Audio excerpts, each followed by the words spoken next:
Greetings and salutations. Welcome back to episode 105 of the Snarp Fangle Podcast. I'm your host, Jake Metzger, and I love to reminisce about Fango and Forest and vibe code on that levee.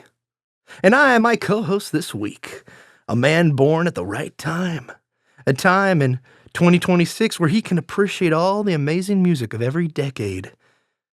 And he's got a flaming heart. And loves them big-legged women, even if they got no soul. Ladies and gentlemen, David Reed. How are you today, David? Pretty good. You've caught me in a moment where my sinuses are actually clear. All right, excellent. I don't feel like my head is, blown up like a balloon. Yeah, well, it's a rare occasion, but we have made it, David. And don't worry, David. That prior comment, I'm sure a steady rolling woman gonna come your way one day. For comments, concerns, and if you want us to listen to your favorite album or take a deep dive into something interesting, send it on over to snarpfanglepod@gmail.com. David, I'm excited. We're visiting music again. Feels good to be back. And man, today, ladies and gentlemen, we're going to take an entire spoil. We got an entire spoil for you. We're taking one small step as it saves it, because it will save us as we enter a world without heroes. As we take a deep dive into the 1991 Cher classic, Love Hurts album. Woo! You ready to talk Cher, David? Oh, yeah. Let's do it. Wait, there's a different album. Sorry, David. What are we talking about today? What is it? Something about... Oh, no. Sorry, I remembered. Wait, I remembered. Wait. I remember. You remember. I remember now. Okay, sorry. Here's the right intro. Okay, let's break some stuff as we go wandering off alone, David. Ever further towards the millennium like a chump. Today we're talking the second studio album from the Renaissance man himself, Limp Bizkit's Significant Day. Let's take a look at it, you nookies. All right, joking aside, David, what are we talking about today? We're talking about Led Zeppelin IV. Well, technically it is Led Zeppelin's fourth untitled album, but given that calling an album untitled doesn't make a whole lot of sense, it's colloquially known as Led Zeppelin IV. 1971, released in November 8th, I believe. Why did we want to talk about this today, David? What did prompt you to suggest taking a look at Led Zeppelin IV for those uninitiated? Okay, so last couple of we've done a couple of, actually more than a couple. We've done a few peak analysis of albums, and a couple of them were sort of classic albums that Jake had never heard. True. And then, so we were talking, and I think you brought up wanting to do another album peak analysis in that style. And so I put my thinking cap on as like, what's a great classic album to talk about? And then it hit me like a ton of bricks. Led Zeppelin IV. Led Zeppelin IV. I went straight up that stairway to heaven. And he came down and broke the levee. I didn't need to say I was going to California because I'm already here. And we're just full of those today, aren't we? Also, before we get going, I wanted to bring some up, David. I was doing a little bit of Googling last night. This was released in 1971, right? Yeah. Okay, so to give you an idea of how far away that is. 1997. David, I want you to picture in your mind 1997, the year 1997. What were you doing? Where was your mind? And how old? Well, you don't have to say how old were you, but where were you in 1997? 1997, well, I mean, it was a while ago, so I don't remember a whole lot from 1997, but I do remember one thing. That was the year, the year one of my brothers was born. Hey, all right. And I remember he was born on the 4th of July, just like that movie. That's right. And so I remember, so my clearest memory of 1997 was that July 4th, watching fireworks with a newborn baby brother being brought home from the hospital because my mom apparently insisted that she was going to get home in time to watch fireworks on the 4th of July. And did she? She did. Wow, that's pretty cool, actually. So, but to give you an idea, that was a long time ago, 1997. We're in 2026. I was also born in 1997. So, however old your brother is now, David, he's kind of old now. He's going to be 30 next year, we'll say. He's going to get an old man syndrome coming on. Early midlife crisis is on the approach to him. Anyway, that's a long time ago, almost 30 years. Did you know that the same distance between now, 2026, to 1997 is the same distance as 1997 to 1971? I did not know that. Ain't that crazy? Crazy. 28, 29 years, something like that. Times 2. That's a long way away. Yeah. Yeah. So to make everybody feel old out there, that's what we're talking about today. An album from 1997. I actually was looking up a clip from The Tonight Show with Johnny Carson recently, and it was a John Denver clip, and that happened to be in 1997. No, oh my God, 1971. Sorry, getting my ears mixed up. But yeah. So Led Zeppelin IV. David, what does this album mean to you? What's your experience with it as we dive into it here before we get to the set list? Okay, so I first heard this album. I was probably a junior or a senior in high school when I heard this album for the first time. I'd heard about Led Zeppelin, and I'd heard a couple of their songs, but I think I ended up buying this album from Kmart. All right, they had some good deals. Just because I was in an era of expanding my music repertoire, shall we say. And so I wanted to experience some of the classics that I had heard about. And so this was one of the ones that I saw it in Kmart, and I was like, yeah, I'll spend however much the CD cost at that time. I can't remember. And yeah, I brought it home, and I mean, just that first riff just like hit me like a ton of bricks. And then as of course the as I got through the album, there were many, many surprises in store. It was a much more complex and nuanced album than I was expecting. I was expecting at that time just, straightforward classic rock kind of a thing. And while this is definitely, I would call this a quintessential classic rock album, it is anything but straightforward. Yeah, it's varied in a lot of ways, we'll say. Yeah, well, nice. Well, I have zero history with this album. I've heard like 2 songs from this album, that being the first 2, Black Dog and Rock and Roll. I've probably heard Stairway to Heaven, but never all the way through. I mean, you've heard the traditional Japanese cover of it. Oh, yeah, that's right. Yeah. Okay, so yeah, when we did our cover episode, yeah, I did listen to it. Okay, yeah, and then to hear the Japanese cover was very, very interesting. It was a good cover. But yeah, so okay, that was the first time I listened to it all the way through, we'll say. But yeah, before that, I have no history. I've heard Black Dog and Rock and Roll in various different forms. I actually remember listening to Rock and Roll for the very first time. Again, I'm a child, ladies and gentlemen. I listened to it I heard about it through a PUBG game highlight clip montage, and it was badass. The guy who edited those was great, and he put this song to a bunch of kills in PUBG when that was real hot. You know that? But man, it was a fire. Perfect song. Same with some CCR as well to go to some game clips.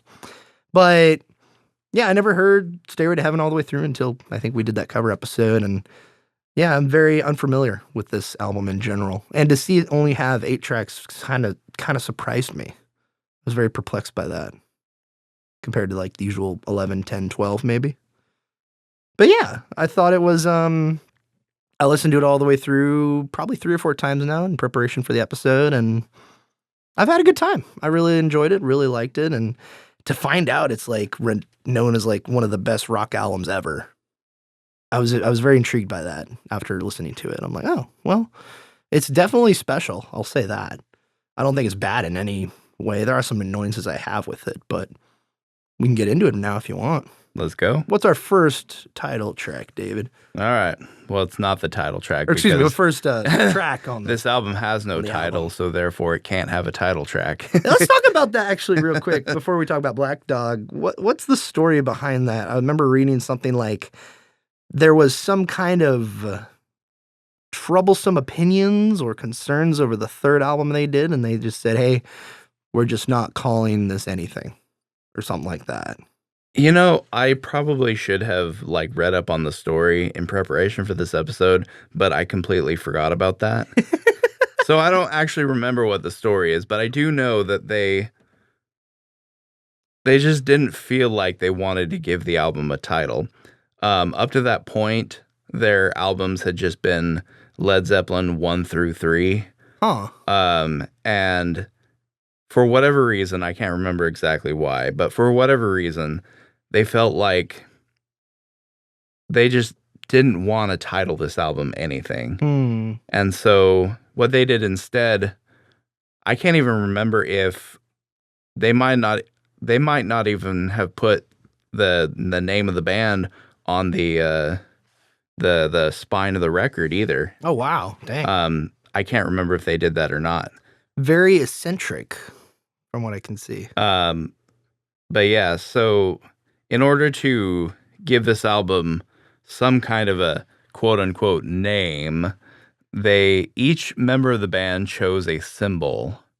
And so those 4 symbols appear on the spine of the record. And if I remember correctly, that's the only thing that appears on the spine of the record. Although it might just say Led Zeppelin on it as well. But it doesn't say Led Zeppelin on the front or the back of the album. Yeah. Yeah, this is it's very interesting. I was like, huh? What? Oh yeah, I mean, hey, if you're at this point, I guess in their career at that point, I guess you could do what you want, and if your record company's fine with it, well, whatever, go for it, you know? And also too, Jimmy Page was kind of into all sorts of esoteric things at this point in time. So, and this was also a time when a lot of people were into esoteric things. But yeah, Jimmy Page in particular was into kind of occult and new age stuff. And so, after 3 albums just, named after the band, they, I guess they felt like they wanted to go off the deep end a little bit. Yeah, it's got I think the 4 symbols are called Sozo or Zoso or something like that from what I'm reading. Yeah, well, the symbol that I think that's Page's symbol, and if I remember correctly, looks like it says Zoso.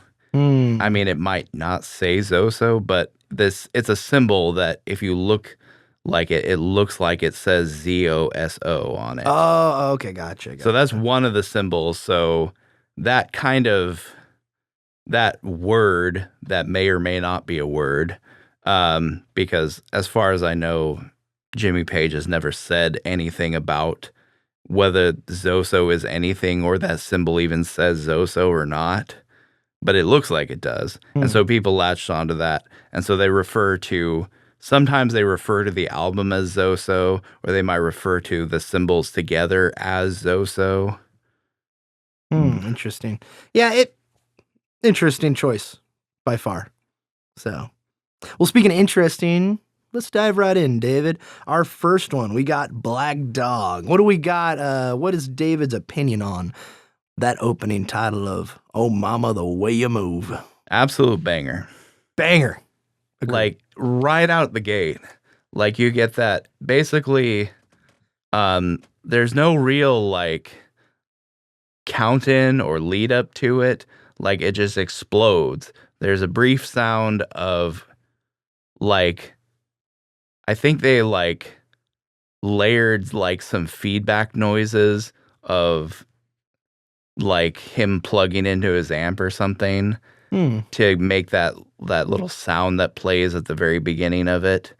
Oh, okay. But So that's what that is. other than that, it just explodes right out of the gate, and it's yeah, it's one of those songs that's very unique because it was written to not be danceable, if you can believe that. Really? Yeah, so the main riff Mm. was written by John Paul Jones, the bass and keyboard player, and he had stated that he wanted to write a riff in an odd time signature that would be challenging to audiences, and it wouldn't be just something that they would instinctively like view as like a dance beat or something. So he wrote the riff, they practiced doing it as a band, and I guess it didn't work out quite the way they wanted it to. So they ended up doing some kind of weird thing where like the drums play in a normal time signature and the riff is just over the top of it. So it's ends up sounding like rhythmic, but like in a really weird way. But it works. And then of course you have Robert Plant's iconic soaring vocals. Yeah. Like that man has he's got range. Hell of a vocal range. Yeah. And of course you have like at this point, like Jimmy Page was kind of like basically the guy who produced the music, and he wasn't the one who did the engineering, but he kind of had the vision for how he wanted the album to sound.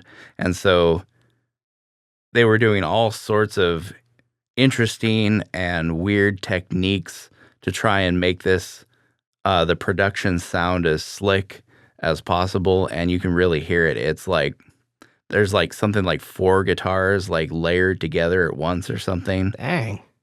Wow. Yeah, that's crazy.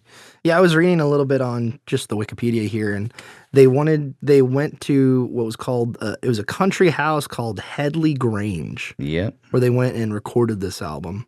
And they just liked how unusual the location was and how it sounded when they played.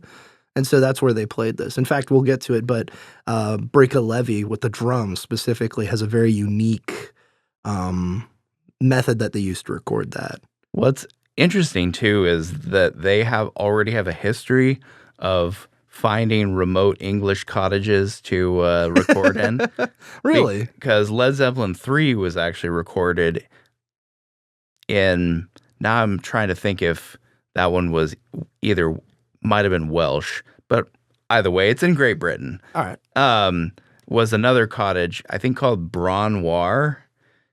But it looks like British name. It looks like, I think it's Welsh. It looks like BRON-YR-AUR.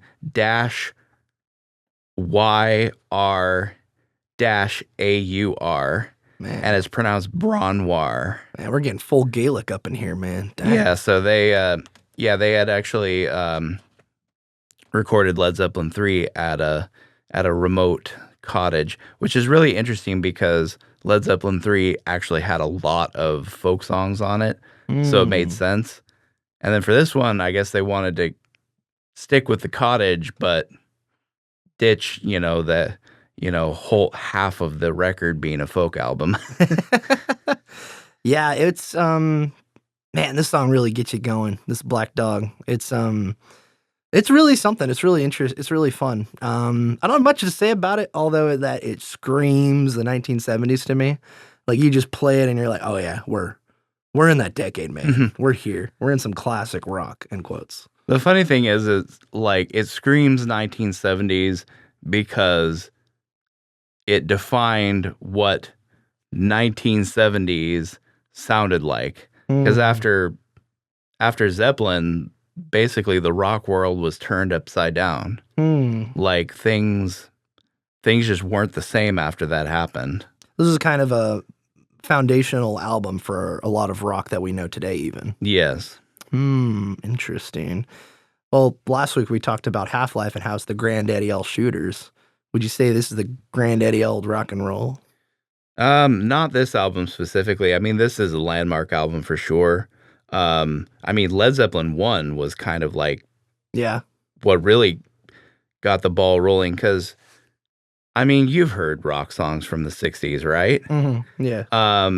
And then, so when you get a chance, load up the song Communication Breakdown, because that's the first track on Led Zeppelin 1, and tell me if that doesn't sound like something completely different than everything else that came before it. Well, just listening to this fourth album, I think that there's a lot in here that kind of is ahead of the game. When I found out it was 71, I'm like, whoa, not like 1979 or something like that. I thought it was, because there's a lot of folk going around in terms of the genre around this time. You got,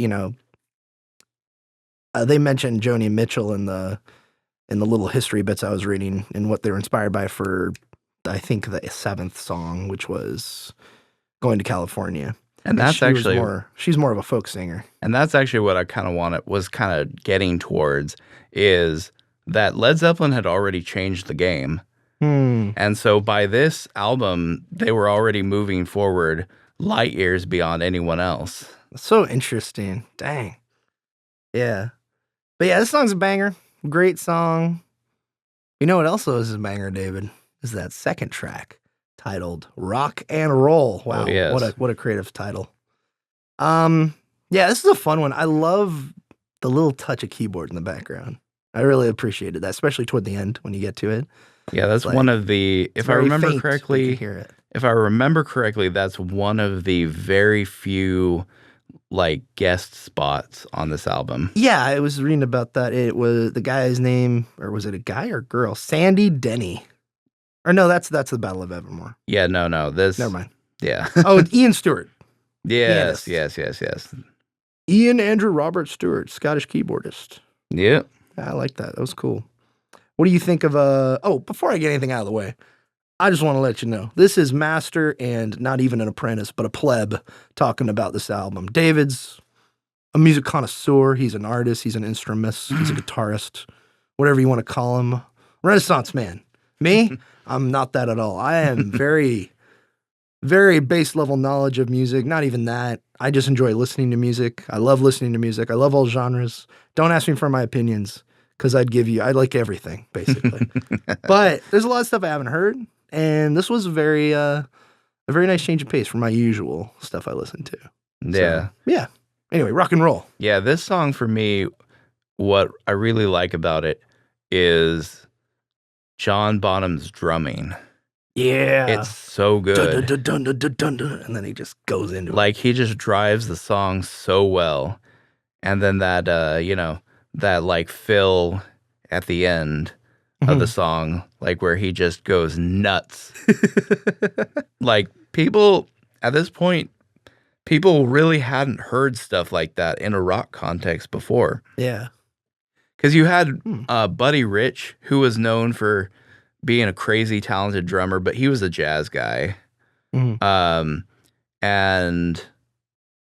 you had Bill Ward of Black Sabbath. He was pretty talented. I'm pretty talented. I mean, he was incredibly talented. Incredibly talented. But John Bonham was one of those drummers that just basically blew everyone's minds at the time. And I mean, to be honest, even in a modern context, his drumming's still pretty mind-blowing, to be honest. Yeah, the thing that really stuck with me when I was listening through this was there's a lot of energy, obviously, but the power, not just the vocals, but all the instruments have a very just a power behind it, I guess you would say. Again, I'm a pleb. I don't know how to describe things, but I'm very ignorant to music and style and stuff. I couldn't tell you how to make a beat, but I'll tell you what, the two words that stood out to me was energy and power. And it seems like this album never runs out of it. It's kind of interesting that this has some like slower and folky kind of songs, because if they were just playing this as a set list in a tour at a concert, it's kind of perfect. You have your lull, then you go back into the high energy, then you have your break again. So it's pretty interesting when you think about it. Yeah, and I mean, there's probably something to that, because this album was a little more studio oriented than their previous ones, just because the production was so much more involved. But like their first couple of albums were really kind of basically they got them together through touring. They wrote the songs, they rehearsed them, they played them on concert tours, then got them down in that environment, and then took them into the studio to record the albums. So I could definitely see that sort of mindset kind of informing how things are structured here, even though this album is very much a creation of the studio, just because out of necessity due to how much production went into it. Yeah, I was reading that they used the Rolling Stones mobile studio or something like that to record this. I don't fully understand what that is. I'm guessing it's like a trailer. Yeah, essentially it would have just been like like a truck or a trailer or a van, some kind of big vehicle that had a bunch of recording equipment, tape machines, microphone preamps, all that. And basically they just parked it outside of Headley Grange, ran all the wires into the building. Jeez. Dude, that's dope.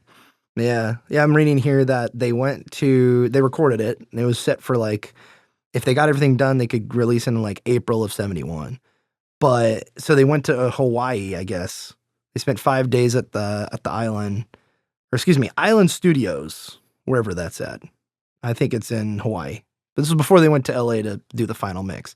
But they added overdubs there, so from what it's saying. Then as they're flying back to California here, they listened to what they mixed up in Hawaii or wherever Island Studios is, and they did not like it. And so they remixed the entire album after that, and that's why we have a November release date in 1971. Interesting stuff. Yeah. Yeah. Anything else on rock and roll? Just a high energy, fun song to listen to. Yeah.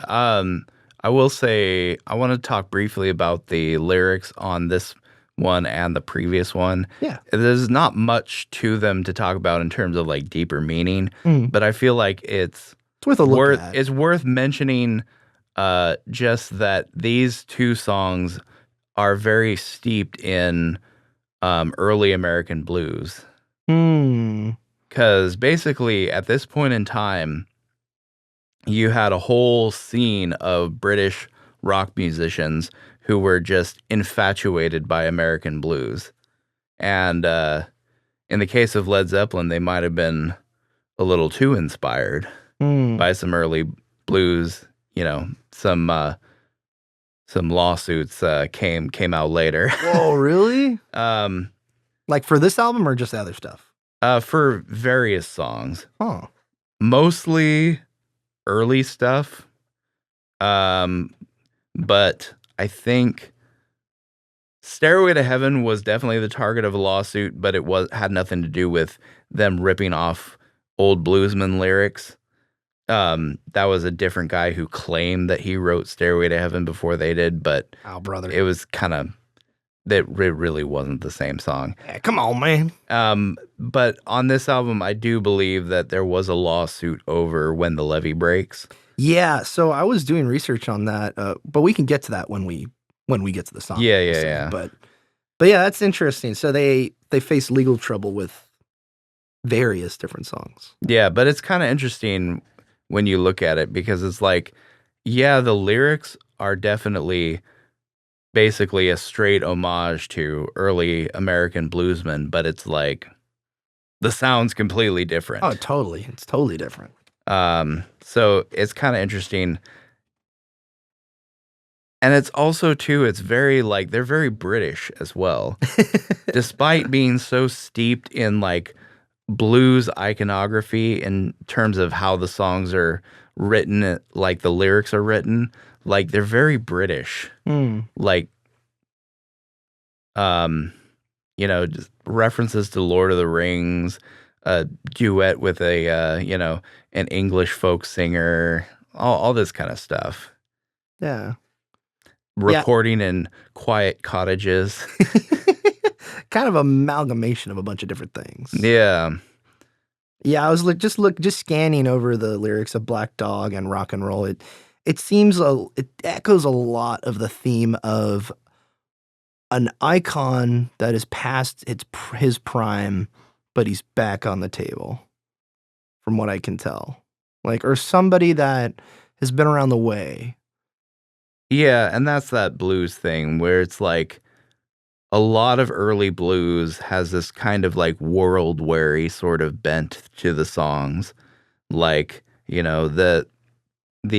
subject of the song or the narrator of the song, whether it be the singer or some imagined person by whoever wrote the lyrics, is just someone who is very world-weary and has seen a lot of troubles and has seen a lot of ups and downs, but is just continuing on resolute no matter what challenges life throws at his way, kind of a thing. Mm.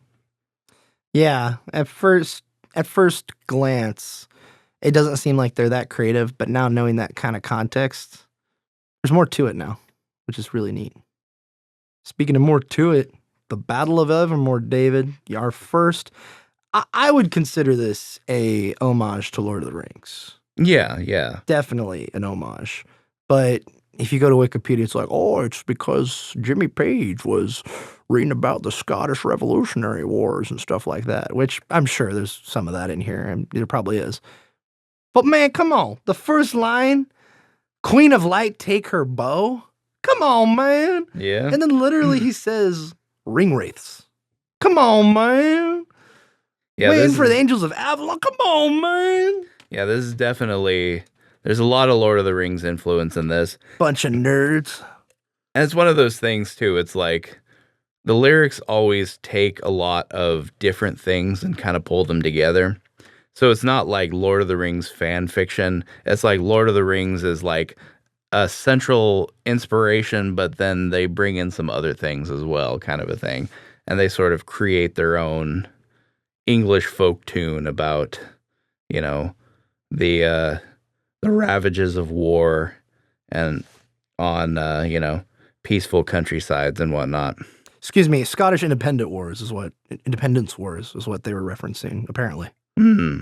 But anyway, yeah, dude, this was the first two, you listen to it and you're like, okay, yeah, this is some rock. This is pretty good rock. I like it. And then you get to this and I'm like, oh, this is different. And I like this. I really like the folk stuff a lot that they have here for display for this album. I thought it was really, really cool. And Battle of Evermore, just a dope title, just so cool. But then you look at the lyrics and you listen to it, and knowing that it's Lord of the Rings just makes it even cooler, man. So interesting, so dope, just so dope all around. Yeah. I could see people being like, "Oh, it's too slow," or "This is weird," or "I don't like the experimentation on the vocals and stuff like that." But I'm picking up what they're putting down. I'm really a fan of this one. Yeah, this is a very unique song, not the least of which it's unique in that it's the only Led Zeppelin song with a guest vocal appearance. Yeah. So yeah, it's Robert Plant and Sandy Denny doing a sort of call and response type duet here. And what's also really interesting about this song is you're never going to hear another song like this simply because the circumstances in which birthed it are so unique. So essentially what happened, so for some background information, John Paul Jones, the guy who does the bass and the keyboard parts on the album, is a multi-instrumentalist, and another one of the instruments that he plays is the mandolin. Oh, hell yeah. And so I guess at one point he just left his mandolin sitting around in a room somewhere, and Jimmy Page and Robert Plant sit down together for one of the album's writing sessions, and Jimmy Page notices the mandolin lying there. He had never played the mandolin before. He was just a guitarist, but he noticed it lying there, and he decided, I'll dink around on it. So he did, and then out of that is how this song got written, basically. Whoa, really? I thought you were going to say he like broke it or something. No. Like Jimmy Page did his mandolin thing. Robert Plant is like, okay, I'll compose some vocals to go over this. And then it kind of, they built it up later. They added some acoustic guitar. Somebody, I think it was Plant, who had the idea of bringing in Sandy Denny as a guest vocal. And so it grew from there, but it's so unique because every element of the song is built up from Jimmy Page dinking around on a mandolin. Dang. So it all comes together in a way that like no other song does, basically. Yeah, it's almost like it comes together almost, you could say, organically. And it wasn't strategized at all. It just happened. Yeah. And they went off instinct, which is this is the best kind of songs come from that kind of thing. So and it's really cool too, like the contrast that this album has, because you get to hear Jimmy Page doing whatever he's doing on the mandolin on this song, and then you get to hear John Paul Jones, a much more experienced mandolin player, do his thing on another track later on down the line. So you get that contrast, that difference. Oh, yeah. Yeah, this one's interesting because I feel like as you go through the album, you kind of get to the, dare I say, the peak of it and with Stairway to Heaven after this. But I say peak in terms of the writing, because the writing in the rock and roll ones, it's homages to folk and blues. There's homage to old blues stuff, right? So that's how they wrote that. But whenever they dig into like this fantasy stuff or otherworldly kind of things, like kind of like a U2 kind of songwriting that like we talked about with the Joshua Tree peak analysis, when Led Zeppelin leads into this, I feel like it's a really nice strong suit of theirs. It may not be a preferred strong suit for a lot of people, but I really dig what they do with these, especially when you get to like Break a Levee in this, and Stairway to Heaven. You might enjoy listening to Led Zeppelin III then, because it's like, I want to say like 2/3 of the songs on the album are folk songs in one way or another, which is really funny too, because that's the album that has Immigrant Song on it. Really? And it's the first track. That's amazing. So you put it on and then you hear the what? And then like there's a couple other hard rock songs and like bluesy songs, and then all of the rest of the songs are folky to some degree or another. That's so bizarre, but kind of cool. When did Babe, I'm Gonna Leave You drop? That was Led Zeppelin I. Oh, that was the first one? Yeah. Dang, man. Like, because that's the song I'm most familiar with. That and Immigrant Song. Yeah. That's why I'm saying at some point you need to go up. Yeah, I need to go through some discography. You need to boot up Communication Breakdown, because that's the first track of Led Zeppelin I. So that's the first track that anybody ever heard of Led Zeppelin. Wow. And just think about how different, like how... Yeah, in the 60s. How much, that in the 60s would have sounded. What a cool, like, people who lived through this time period, like my parents and the such. I think my dad was born in 55, so he would have been 15. Like, even a teenager going through this radical shift in music, and not just rock and roll, but everything, and some of the crazy stuff that was coming out of the industry, along with the Vietnam War and stuff going around the world. What a really crazy time to be alive in. But cool in the sense of music. Because I'd go back to that Johnny Carson clip I mentioned earlier, where John Denver is talking about his newest song. And he plays it for them. And it was funny because, it's Hollywood, but they're like, oh man, yeah, we heard you got into a little bit of trouble from your last couple songs, because they're talking about the war and stuff. And and how he's against the war, John Denver. And he's like, well, yeah, I did get in a little bit of heat, but it made me, weary of whether to play it tonight. And they're like, no, don't worry about that, man. We got you, man. We got you covered. So it was Johnny Carson and his other dudes. So really interesting. Just cool to look back at that time period. Yeah. But I don't really want to live at that time period, but the kind of music and the shift that was happening during that time, pretty cool. Very groovy, as Austin Powers would say. Speaking of continuing with our British theme, David, Stairway to Heaven. Oh, yes. Let's talk about it. The classic so overplayed that the music store in Wayne's World said had a sign prohibiting anyone from playing that on any of the guitars there. It's a great joke. Yeah, because apparently this was the most requested track of all rock radio stations throughout the 70s or something like that. Yeah, it was actually. And the funny thing is it was never released as a single. Which is so cool. Led Zeppelin didn't do singles, but this song was so sought after that DJs played it anyway. So cool, man. Dang. So what do you think of it? I mean, what else is there to say? So good. Like I don't even know like where to begin with this song. It's just it's a masterpiece. Yeah. Let's talk about they say 8 minutes, it's 7 something. Let's just talk about lyric writing first. Yeah. This it's very cool what they do with the lyrics. It's also kind of a controversial thing because nobody is really sure what the lyrics mean, and they've never said what the lyrics mean. Wow. So there's been a lot of discussion over the years, back and forth, arguing and such, over what's the actual meaning of this song, which I think is very interesting for a song to have that much mystique to it that people are, even decades later, are still arguing over what the lyrics mean. I when I first listened to this, I heard it for our cover one. And I thought, like, that was pretty dope. And then I went back to our cover song and listened to that. But kind of really taking a keen eye onto this, or keen ear, I guess you could say. I was delivering this week and delivering packages, and I was listening through the album. And I was just getting my shift going, and I listened to the first 3 just to kind of get a view of the album. And then I was going to deep dive later.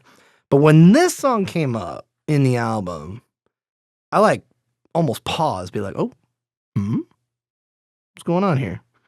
And it kind of just stopped me in my tracks a little bit. I'm like, oh, that's interesting. Okay. And then as it kept going, and then when you get to 5 minutes, 32 seconds and the change starts, it's like, whoa, this slaps. This is amazing, dude. Like, it was already good. And then it just keeps going and gets better. But in terms of lyrics, I don't think this is a Lord of the Rings song, obviously. I don't think it's that. But when the line it says, there's a feeling that I get when I look to the west and my spirit is crying for leaving. Come on, man. It's the elves looking for the ocean to the west, man. They want to leave Middle Earth, man. That's what, come on, man. Yeah. It could be that, but I don't know. I don't think that's the case, but it could be that. Yeah, what's very interesting is whatever the lyrics may mean is they're very evocative. Like you like just letting yourself trying to imagine what's going on in this song, like, trying to put mental imagery to the lyrics is a very enjoyable experience. Yeah, and kind of knowing that, we've already talked about these, we've already established like homages to blues, obviously, classic rock, or more classic than this, I guess. And then you have as well the whole kind of Scottish independence wars. You got Lord of the Rings. It could be anything else that they threw in here. But it's really interesting, and I think that's the point of the song, is it makes you wonder, Yeah. I think that's just the point of it. Yeah, it just makes you think of like, what is this? Yeah, what is this? But I remember too, when I first heard this song, I was blown away because, I just always heard that it was like, a pop, a great rock song. That's all I knew about it. And then I heard it. Same here. And I was completely unprepared for what it actually was. But also it was kind of like love at first listen for me because I kind of have a little bit of a soft spot for like folky, melancholic flutes and recorders. Oh man. Don't get me started. Not those 90s flutes. Those are different. I like more like melancholic, dark flutes. Ooh, yeah, like what the elves would play. Dave. Yes. Yeah. Like sad flutes. Flutes that make you think like the leprechauns would play, you know? Like something that makes you think of being in like a alone in a forest at twilight or something like that. Yeah. Yeah, evocative I think would be the right word for this song in general.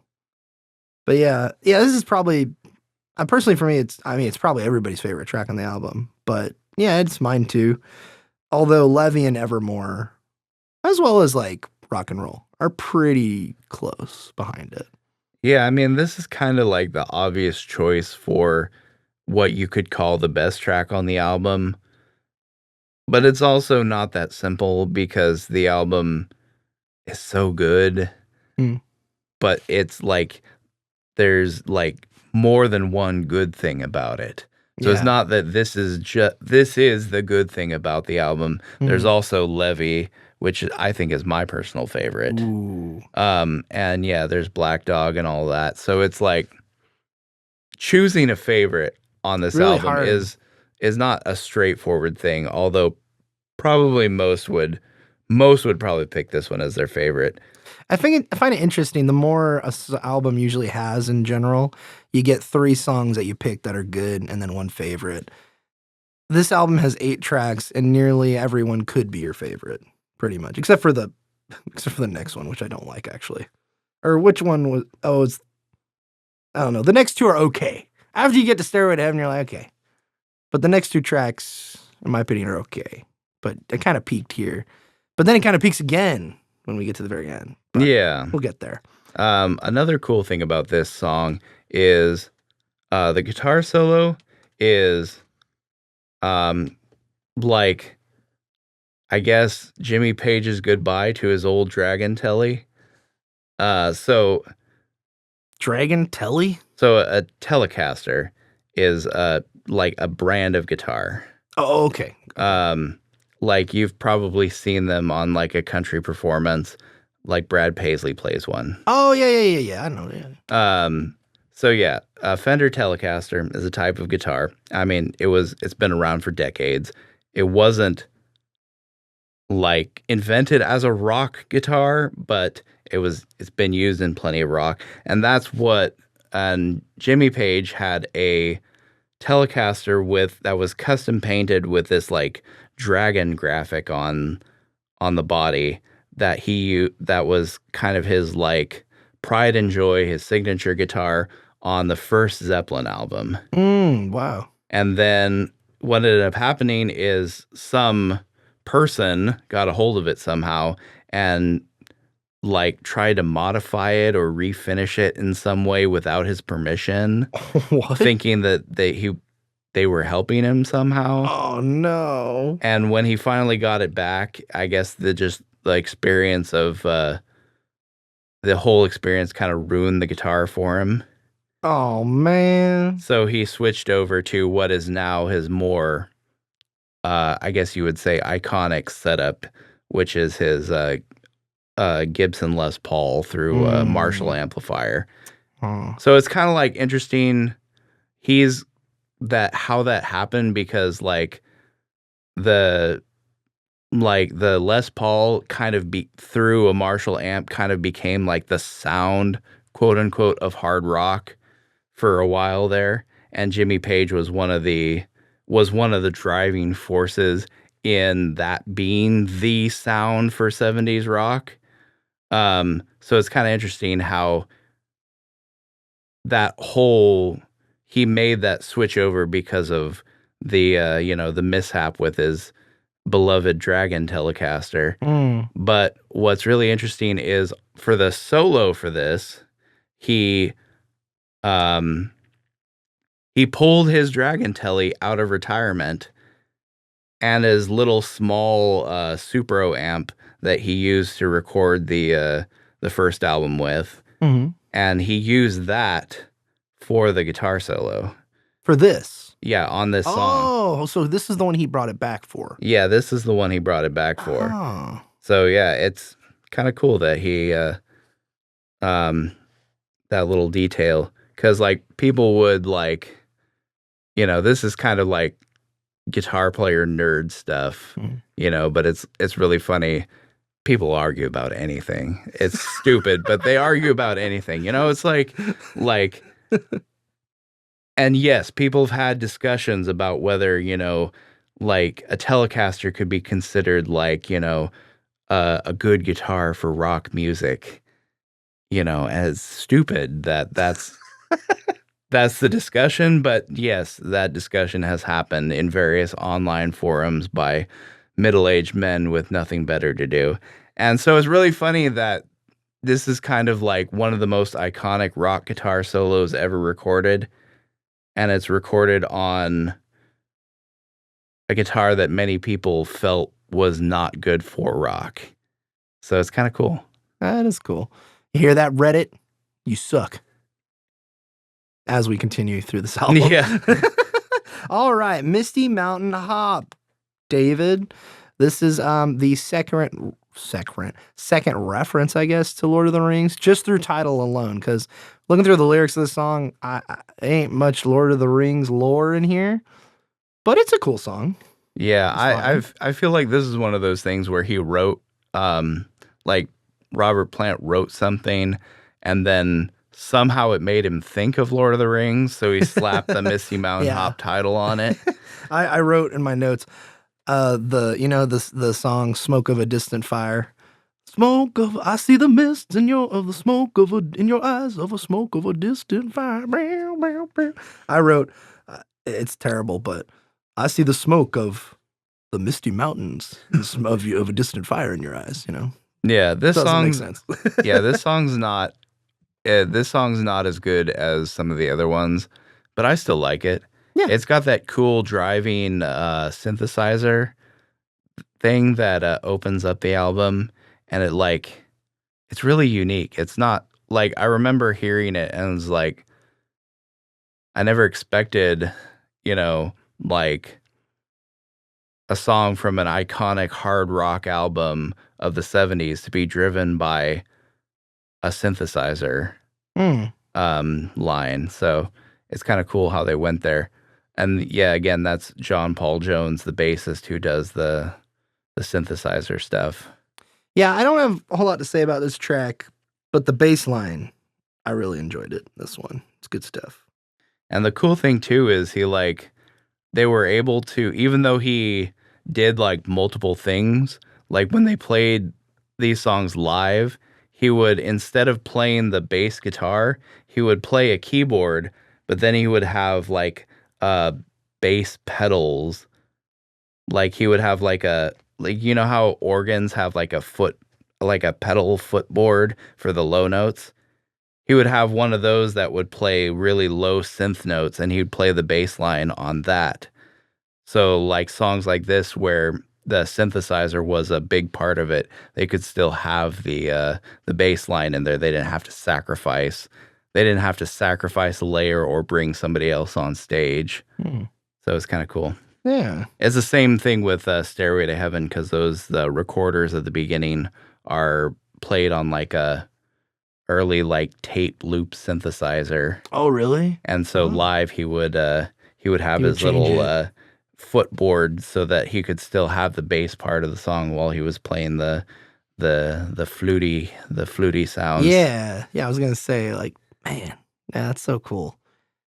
It's weird because thinking back to the cover of Stairway to Heaven, the Japanese cover, it makes it all the more special because it's with that actual, like, it's not a flute the guy does, is it? It's yeah, but it's like a Japanese, like a traditional Japanese style flute style instrument. Yeah. But yeah, on this album, it's not actual recorders. It's like it's like this early synthesizer, which apparently was really awful to use because it was like apparently temperature sensitive.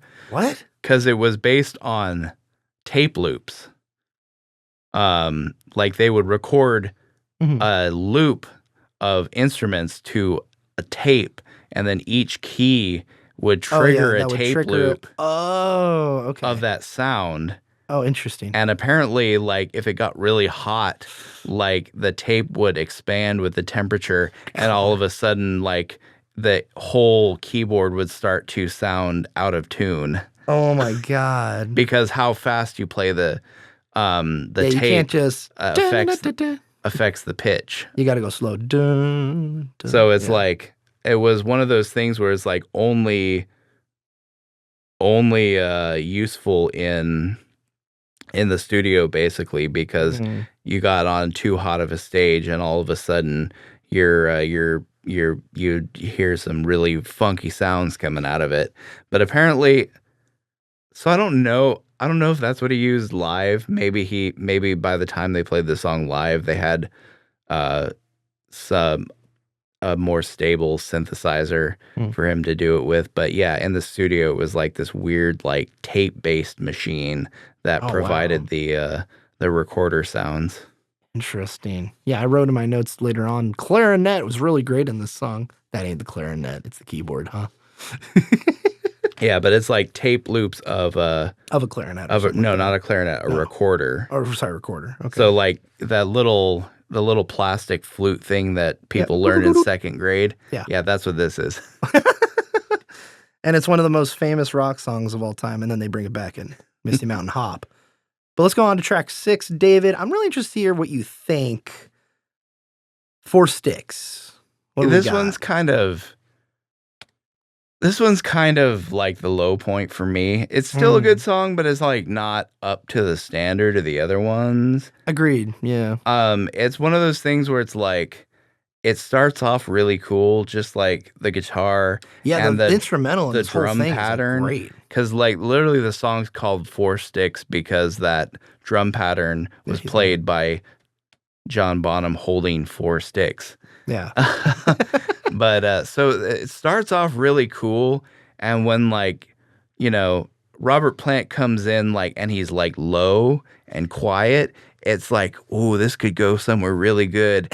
And then when it actually goes into what it goes into, it's like, oh, that could have been better. Yeah, that's what I thought too. I thought, you know what? I'm just, at that point, I'm like, I'm getting a little annoyed at this guy a little bit, just because he goes super high in this song. And I'm like, why? You didn't have to. Why'd you go there? And then, like, it just felt annoying to me. But man, the drums are dope in this. They're cool. And then also I found out this was like apparently this was the most difficult track to record to get it right. From what I was reading. And they seldom played it live. Seldom. From what I was reading. I wasn't there in the 70s. But apparently this was the one where they did not really play it live. They played all the other stuff, though. So, because it was pretty difficult to get right. Yeah, so, I mean, that makes sense. Also, 4 Sticks, I guess that's part of it, you know? Well, it's like, if you've ever seen any live videos of Led Zeppelin, you would know that John Bonham smacks the ever-loving crap out of his drum kit. So, I could kind of see, like, holding 2 in each hand, given how hard he plays, would make dropping sticks kind of problematic for him. Yeah. So maybe that's it. Maybe. Yeah. But yeah, I think the bass line, not the bass line, just the instrumental itself is dope. I just think Mr. Plant coming in with them vocals kind of why'd you go there? But other than that, I think it's fine. Like, whatever to me. It's like my least favorite track out of them all. Yeah, this is a song that's like, it could have been better, and they made some questionable writing decisions. But I mean, it's not a bad song. It's just not up to the level of the other stuff on this album. Yeah. All right, let's go number 7, David. Going to California. Because it was originally called Guide. Yeah, this song was Oh, I love this song when I first heard it. Oh, yeah? Because I'm kind of a like I said, I'm a kind of a sucker for rock bands doing like melancholic folk songs, especially if they include flutes, Oh, like yeah. dark and sad flutes. Oh, yeah. But even if they don't, if they're Oh. just like, melancholic folk songs with some finger-picked acoustic guitar, Oh, man. I'm a sucker for that kind of stuff. The recipe for good things. And then, of course, you got John Paul Jones, like, showing Jimmy Page, this is how you actually play a mandolin. It's super cool. Like, the interplay between them, like, his mandolin and Jimmy Page's guitar, it's just, it creates a nice warm bed for Robert Plant to do his vocal thing on, which this one really showcases his softer side. He's really, really known for his soaring, gritty, high-pitched, shrieking rock vocals, but this one is like he really dials it down and shows that he regulates it. Yeah, he shows that he can do that actually quite well when he wants to as well. Yeah, I was reading that this was called Guide to California, and then on their way there to do the remix, they just we'll just call it Going to California. Why not? Rolls off the tongue better. Yeah. And it reminded me a lot of just the writing style. It reminded me a lot, and the way it sounds too, I guess you could say. Reminded me a lot of John Denver, but they were both around during this time, and John Denver was, I think, 3 or 4 albums deep at this point as well. So, and also I was looking up who Joni Mitchell was. I'm like, who was this chick? I don't think I've heard her music before. So I went and listened to, I have it written here, Ladies of the Canyon, and just the title track of that album. And it was really good stuff. I really enjoyed what I listened to, just a little bit. But yeah, also her song For Free on there in particular, that was pretty dang good. I really, really liked that track. But yeah, just a cool folk singer, and she's pretty neat. And them drawing inspiration from that. It was cool. It was a nice change of pace after the Robert going all for it and 4 sticks. Yeah, it's kind of cool too because like, it's like, it kind of like, gives you a little bit of a breather before the next song punches you in the face. Yeah. So it's, I like it's placed well on this album. And let's get to track 8. When the Levee Breaks. David, this song's a banger, bro. This is probably like, I don't know, I guess this is probably the greatest rock and roll song ever recorded, if I'm being honest. Dang, like, really? This song, I love this song so much. Like, that's kind of what I was talking about earlier, is like, everybody talks about Stairway, and like, obviously, why wouldn't you talk about Stairway? But like, this song is just, it rocks so hard, yeah, man, in a way that so few songs do. Dude, the drums in this are immaculate, man. I was listening to it, and when it first came up, I'm like, oh man, this is interesting. This is cool. I like this. And then to hear that the way they recorded the drums, because it sounds like it's live. I'm like, okay, wait, why is it? It sounds live. Okay, well, some albums do. They have different techniques. And I looked it up, and it was from a stairwell in the Grange. They had the drums at the bottom of the stairwell. And I'm not picturing a spiral staircase. I'm picturing a straight stairwell. They're at the bottom. The mics are at the top of the stairwell. Well, I think it was a spiral staircase. Really? Because it was like a little, like, if I remember correctly, it was almost like a little like stone tower that was part of the building. Oh, really? Because it wasn't like, Headley Grange wasn't like some kind of like thatch roof cottage out in the wilderness. Yeah. It was a large house.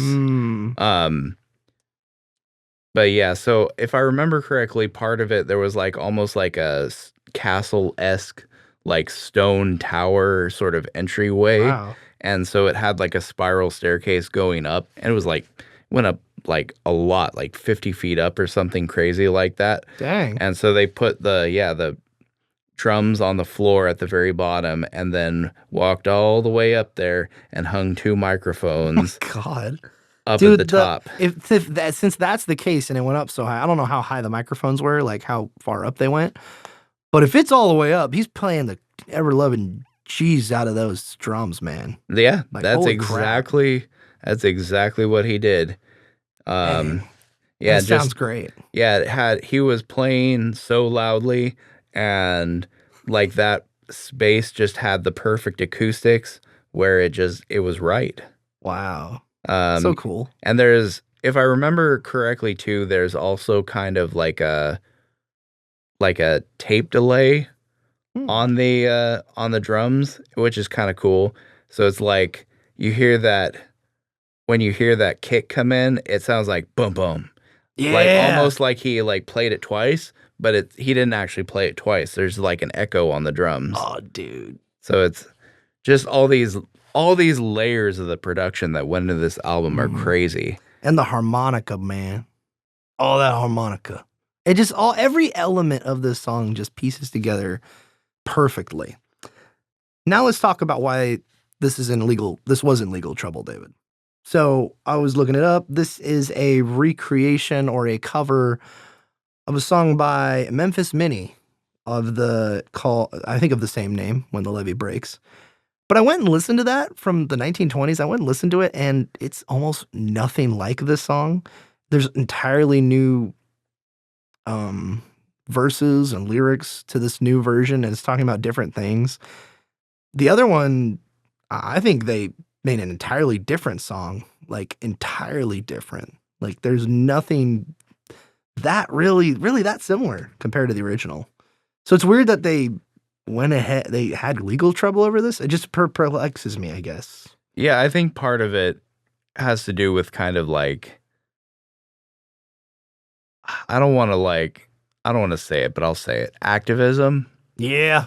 I think The Scots are stealing the black people's talent, man. yeah, I think these lawsuits had a lot to do with was activists trying to bring some kind of racial justice to the music world.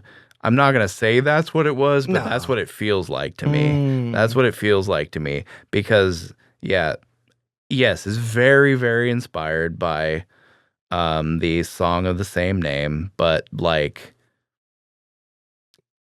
So different. it's not the same song at Yeah, all. it's not at all. And I felt like knowing that there was legal trouble, I'm like, dude, what? Are you guys crazy? Like, I know you can sue anybody for anything, but come on, man. Come on, man. It's a waste of time.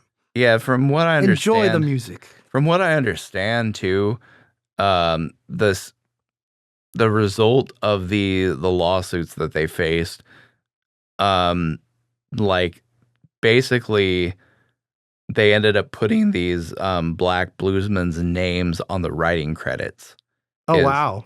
is how they rectified it, Well, I mean, which okay, is whatever. like cool. Yeah, cool. All right. I mean, I as much as I don't like the whole racial justice activist movement that has happened in the modern era, in this case,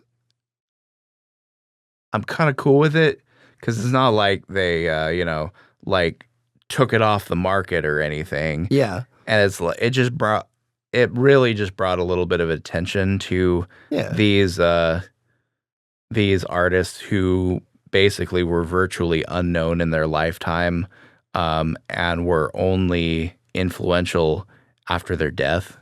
Yeah. And I think that there's nothing wrong with paying homage to it, and as long as you credit it correctly, you know? But yeah, I could see during that time too, being like, oh, well, hey, you can't do that. Well, what's the precedent? And this was basically a precedent that was set eventually. Yeah, and this is the kind of thing when they were making this songs, like there was no thought that they had to, give credit to these dead or mostly dead Mostly dead.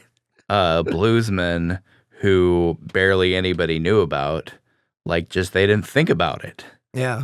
Because it was kind of an unprecedented thing. Yeah.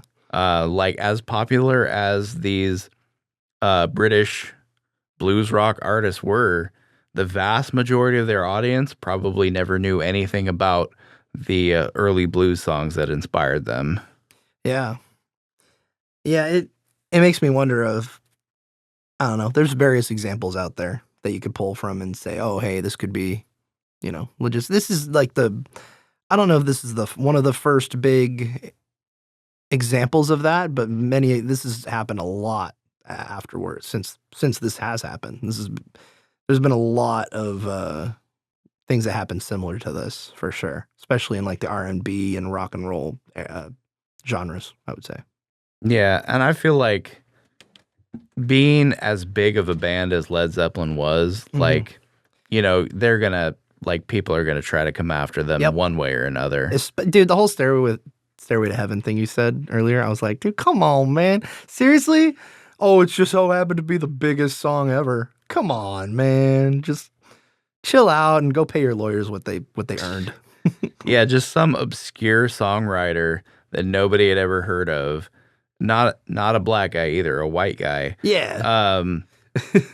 Was like, yeah, no, they ripped off my song. And it's like superficially similar in a couple ways, and that's it. Yeah. Yeah, it's like, oh man. But yeah, When the Levee Breaks, what a song. I was very interested to see what you think.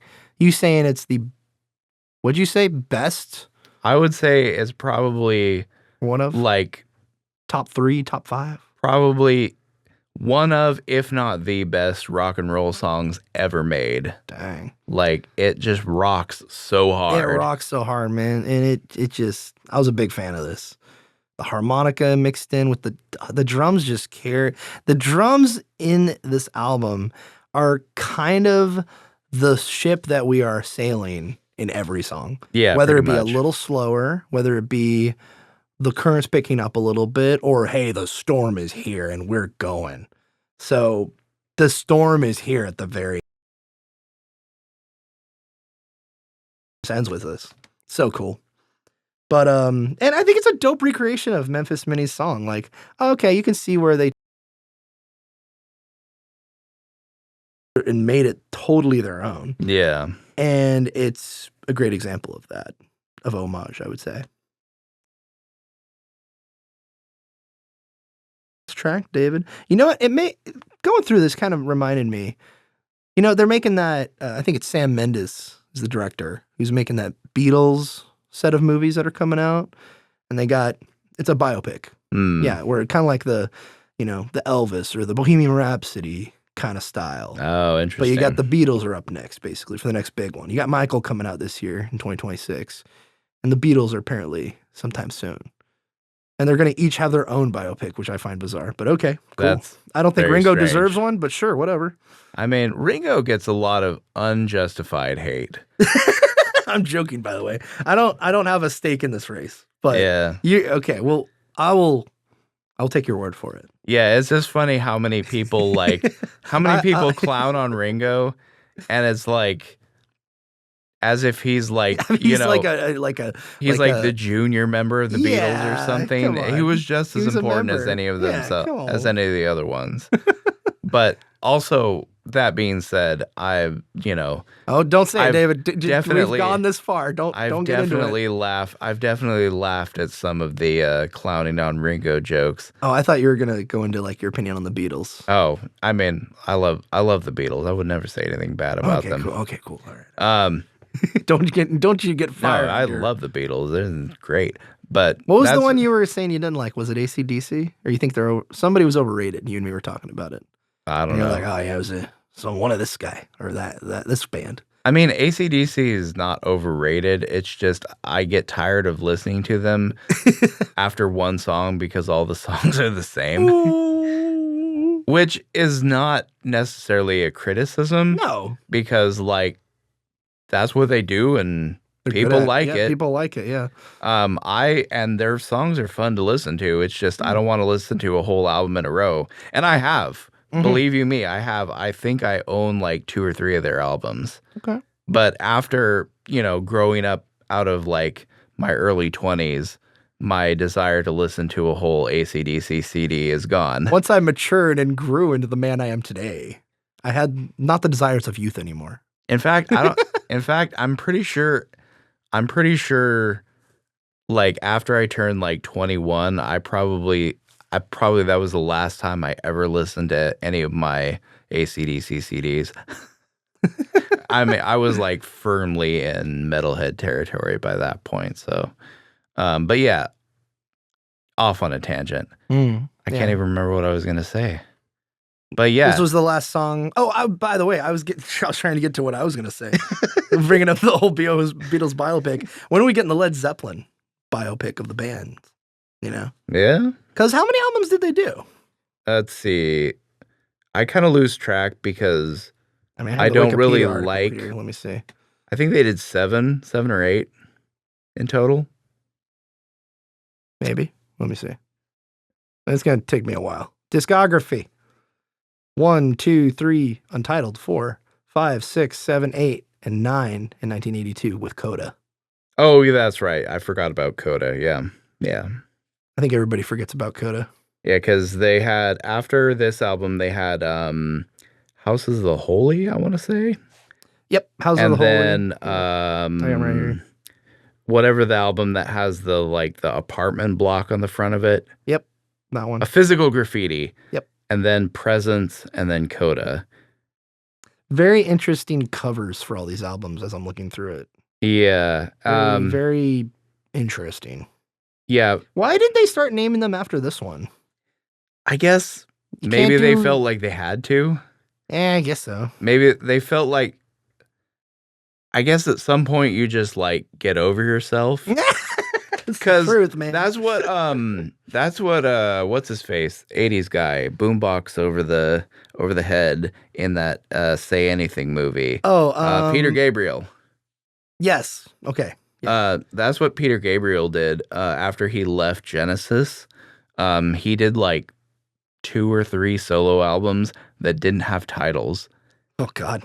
And then finally, when he released whatever was his 3rd or 4th album, that was his breakthrough iconic album that had In Your Eyes on it, which is the one from that movie. Okay. Where the kid holds up the boombox. Yeah. Mr. Kizak. He basically kind of got over himself, and he's like, okay, I'll give this one a title. But he titled the album So. Oh God. Oh, well, you're almost there. It's a half step. So at least it wasn't a step back.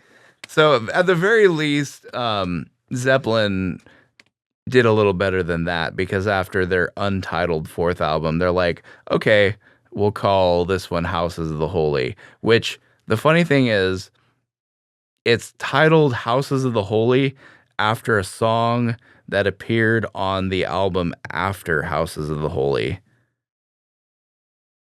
Okay. So it's Houses of the Holy was supposed to be on Houses of the Holy. Oh. But they cut it. The title track they cut. They cut it and released it on the follow-up album, Physical Graffiti. And so Houses of the Holy had no title track, and then the title track showed up on the next album. That is really bizarre. Huh. They must have just... I've seen that on other stuff, though, where, I listen to, the second album of this one artist, and then I get to the 3rd one, and there's a track that's the title of the album prior, which is strange. But, oh well. Yeah. Yeah. But yeah. Is this the best Led Zeppelin album, David? Yes, unquestionably, yes. For me, I mean, other people like their later albums, and I'm not saying their later albums are bad, but there's a sharp drop-off in quality for my standpoint. House of the Holy is not a good album. Ooh. It has one good song on it. Oh, which I'm sure is true. I mean, I trust you. It's what is it? It's the Rain song. The Rain song is really good, but there's just Robert Plant on their. It's good because Robert Plant is low and measured. Okay. On that song. On all the ones where he goes high, for whatever reason on Houses of the Holy, he completely loses the plot, and all the high parts on all the songs on that sound like the high parts on Four Sticks. Oh geez. Oh boy. Yeah, it's not good. Oh man. So it's I'm definitely not listening to House of the Holies. Yeah, he loses the plot on that one.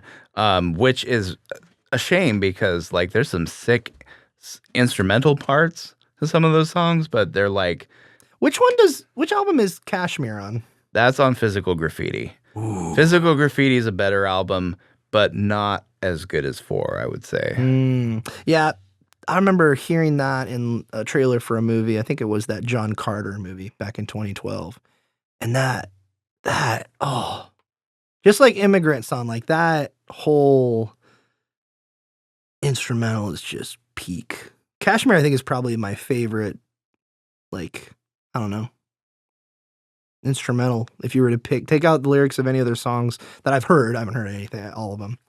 But man, Kashmir, dun dun dun dun, dun. And it feels ahead of its time. It feels super modern when you go back and listen to it. Because I thought that was a song from like, I don't know, the mid 2000s or something.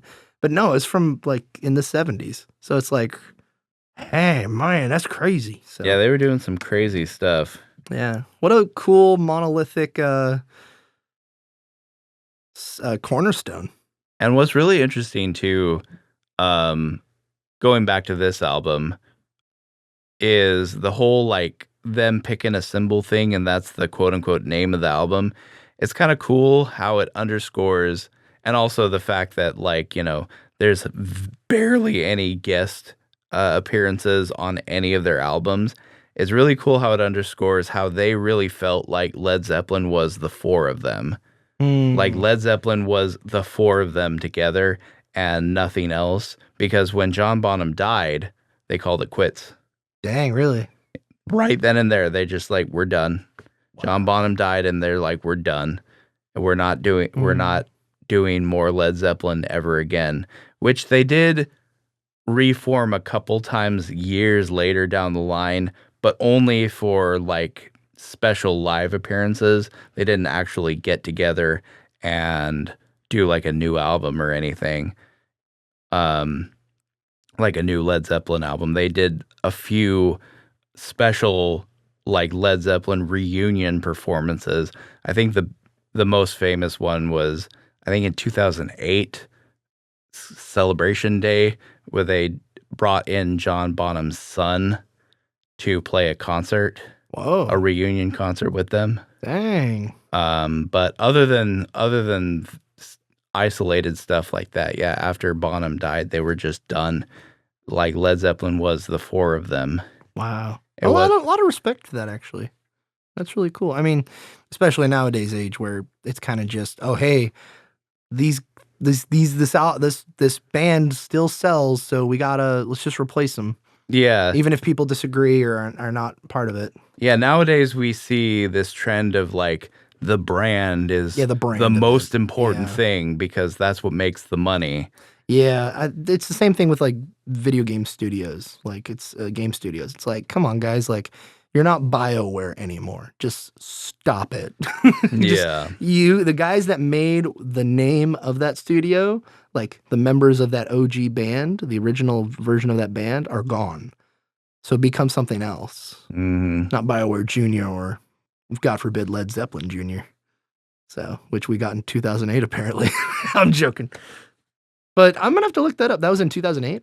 I think it was in 2008. I'm going to check that out. Yeah, it's called Celebration Day. Yeah. Well, celebrate with me, David, as we end our episode.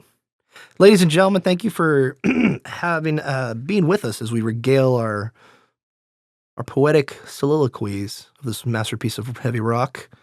We'll bid you adieu. We'll see you later. And remember, if you listen very hard, the tune may come to you at last.